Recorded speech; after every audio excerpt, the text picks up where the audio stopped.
بسم الله الرحمن الرحيم war-saxaafadeed ra-iisul wasaaraha xukuumadda federaalka Soomaaliya waxa uu aaminsan yahay in dastuurka ku-meel gaarka ee dalka uu saldhig u yahay kala soocidda awoodaha sharci dejinta fulinta iyo garsoorka dalka. ra-iisul wasaaraha isaga oo maanka ku haya sida uu qabo dastuurka ku-meel gaarka ee dalka qodobadiisa 105 iyo 106 oo qeexaya in garsoorka uu ka madax bannaan yahay laamaha dowladda ee sharci dejinta iyo fulinta marka ay gudanayaan xilkooda.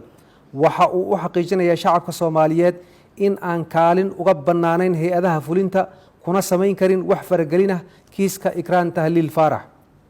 ra-iisul wasaaraha waxa uu la socdaa in maxkamadda ciidamada qalabka sida uu ka furan yahay gal dacwadeed ku saabsan kiiska Ikraan Tahliil Faarax taasoo waafaqsan qodobka 34aad ee dastuurka ku-meel gaarka ah oo xaq u siinaya in qof kasta uu xaq u leeyahay inuu dacwad sharciga waafaqsan uu ka furto maxkamadaha awoodda u leh.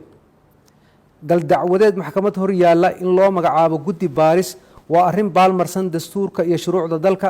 saxna maaha in hay-ad xubno ka tirsan dacwad loo haysto ay qayb ka noqdaan baarayaashii kiiska, taas oo lidi ku ah cadaalad u helidda qoyska Ikraan Tahliil Faarax.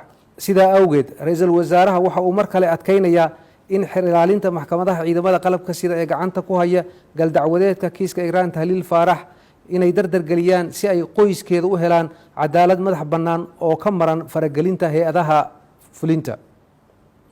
ugu dambeyntii ra-iisul wasaaraha xukuumadda federaalka Soomaaliya Maxamed Xuseen Rooble waxa uu ka digayaa isku day kasta oo lagu marin habaabinayo kiiska Ikraan Tahliil.